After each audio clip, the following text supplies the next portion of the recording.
Lesson 4 introduced you to Final Cut Pro's new editing metaphor called a storyline.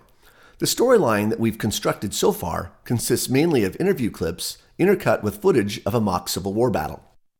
In terms of structure, all of the clips that make up our edit are part of what Final Cut Pro calls the primary storyline.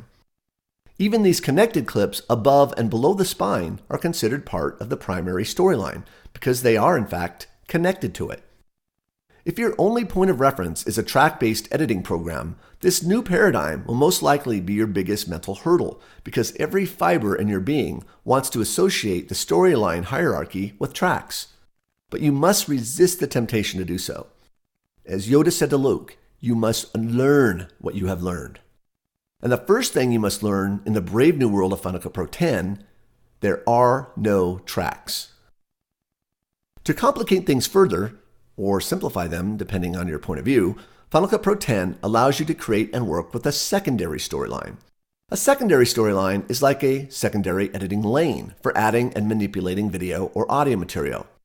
You work with clip content in a secondary storyline the same way you work with it in a primary storyline, but with one distinction. Secondary storylines do not exist in isolation. They are always connected to the primary storyline, which is what makes them secondary. Because of this, secondary storylines are also called connected storylines. Let me present a real-world scenario on how you might use them. Let's say you wanted to experiment with alternate B-roll material, or perhaps even alternate interviews. Rather than connecting all the alternate clips to the primary storyline as individual clips and subsequently manipulating them as individual clips, you could place them into a secondary storyline, which would give you the flexibility of manipulating your clips as a cohesive unit. This should become more clear as we do the next exercise together. In the battle footage keyword collection, locate the cannon loading clip.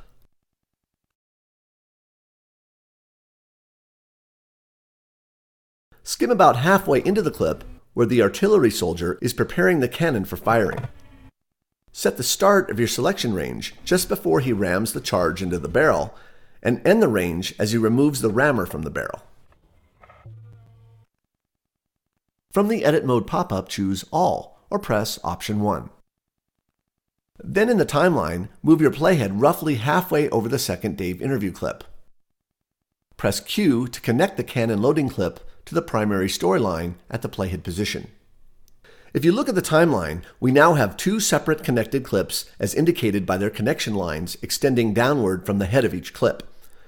If we wanted to move both of these clips earlier or later in time, we would need to select both of them, then use the keyboard or mouse to move them. Because these B-roll clips are related, it makes much more editorial sense to place them into a secondary storyline, which would allow us to manipulate them as a unit. With both clips selected, choose Create Storyline from the clip menu. In the timeline, both clips become enclosed in a secondary storyline container. Instead of two connected clips, we now have a connected storyline. Notice there is now only one connection line extending downward into the Dave interview. Final Cut Pro is treating the secondary storyline as a single connected clip. At the top of the container is a gray bar called the shelf that, when clicked on, selects the storyline as a unit. The yellow box surrounding the container informs us that all the items within the connected storyline can now be manipulated as a unit. With snapping turned on, drag the storyline to the right until its right edge snaps to the edit point between the Dave Interview 01 and the shoulder arms clip. Play back the edit to see the change. And thousands of people. For them, it's a way to learn what living history is like. Because secondary storylines have the same fundamental structure as primary storylines, you can select and trim the clips contained within them. Place your mouse over the ending frame of the Union firing line clip, and a trim icon will appear. Let's trim some frames from the tail of this shot. Drag to the left until the tooltip reads -5, then release your mouse. Now place your mouse over the ending frame of the cannon loading clip and drag until the tooltip reads +5 and release your mouse. You also may have noticed that a gap clip was created between the two clips. I mentioned at the start of this lesson that a gap clip must exist between any two storyline clips in order to maintain the timing and integrity of the storyline. Gap clips are treated as transparent when they are part of a connected storyline. You can see this by skimming over it. The Dave interview directly below it is revealed for the duration of the gap object. You can also reorder and replace clips in a secondary storyline. Drag the Cannon loading clip to the left, and when you see the Union firing line clip move to the right, release your mouse. This is another advantage of connected storylines. Reordering clips is much faster and more accurate than dragging individual connected clips to new locations above the primary storyline. Earlier in the lesson, I pointed out that you can replace gap clips with real clips. Let's do that now. Locate the Cannon reverse shot in the event library, then create a selection range starting with the frame just before the cannon discharges.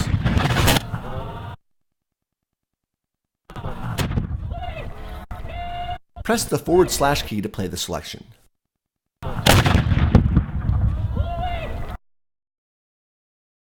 Now drag the clip and drop it onto the gap clip and wait for the clip to turn white before releasing your mouse.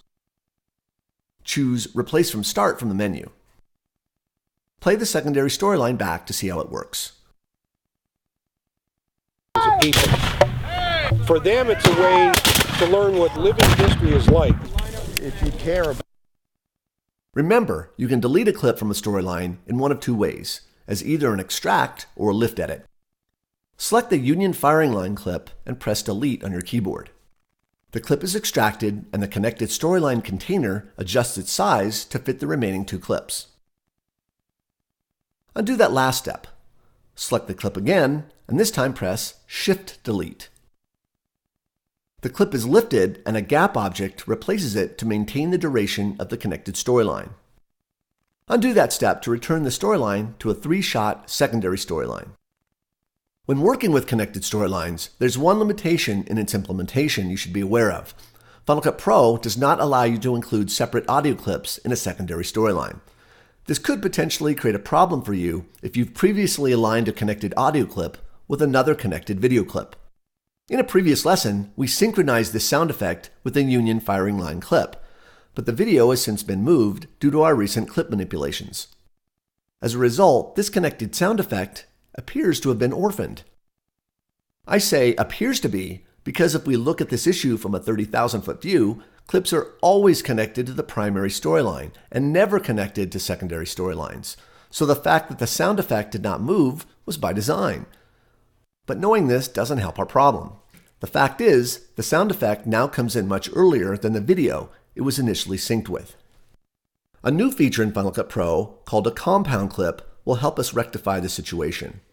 Drag the Union firing line reverse audio clip below the Union firing line clip in the connected storyline. Don't worry about precise sync. Just eyeball it using the relative shapes of the two waveforms as alignment guides. We're now set up to combine the secondary storyline and the connected sound effect into a single compound clip. Select the audio clip, then hold down Command and select the shelf, which is the gray bar above the secondary storyline. Click on the audio clip and choose New Compound Clip or press Option G. The 3 B-roll clips and the audio clip are now combined into a single clip container called a compound clip. If you're a legacy Final Cut Pro user, you can think of a compound clip as a nested clip. The advantages of a compound clip are twofold. For one, they're a fabulous tool for cleaning up and simplifying your timeline. Second, because all the clips are now grouped into one compound clip, you can quickly apply video and audio effects to all the clips contained within it. To view and edit the contents of a compound clip, click the badge to the left of the word Compound Clip. Doing this reveals a separate timeline where only the items you selected prior to creating the compound clip appear. Click on the Clip Appearance switch and drag the clip height slider to the right to make the audio waveform larger. Also, zoom in if you need to so you can see the peaks and valleys of the waveform. Drag the green audio clip until its waveform matches the blue waveform of the video clip.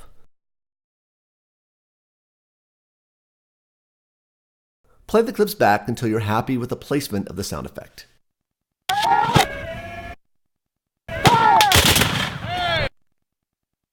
While we're here, let's make one more change.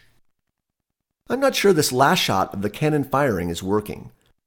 Rather than deleting it, select it and press V to disable it. This way, if we decide later we want it back, it's much quicker to re-enable the clip than to edit it back into the compound clip. To step out of the compound clip and return to the parent timeline, click the left-facing arrow in the upper left of the timeline or press Command left bracket. If you look at the tail of the compound clip, you'll see black thumbnails representing the clip we disabled within the compound clip. Compound clips that contain disabled clips are treated as transparent. As you skim over the tail of the compound clip, the Dave interview clip directly below it is revealed for the remainder of the compound clip's duration. Play back your changes to see the results. Thousands of people. For them, it's a way to learn what living history is like. If you care about where you live. After watching this, I now think the shot order is wrong. As Dave mentions that he's done events like this in front of thousands of people, we should see a clip where spectators are clearly visible in the background. Click on the badge to reveal the compound clip. Then drag the Canon loading clip to the right. When you see the clip swap positions, release your mouse.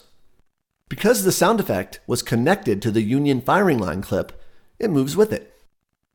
Press Command left bracket to return to the main timeline, then play back the compound clip to see the result. Thousands of people. For them, it's a way to learn what living history is like. If you care about. The last thing I want to show you before we move to the next lesson is how to return the compound clip back into individual connected clips. This command will come in very handy if or when you decide you'd prefer working with your clips at the top level timeline rather than having to step into the compound clip timeline to make changes. Right-click on the compound clip and choose Break Apart Clip Items from the menu or press Shift-Command-G. And voila, just like that, our timeline appears in the state we began this lesson. If you want, you can delete the disabled clip, but as I said, it's easier to enable the clip if you need to rather than having to re-edit it back into the timeline. In the next lesson, we'll delve into Final Cut Pro's powerful audio editing tools.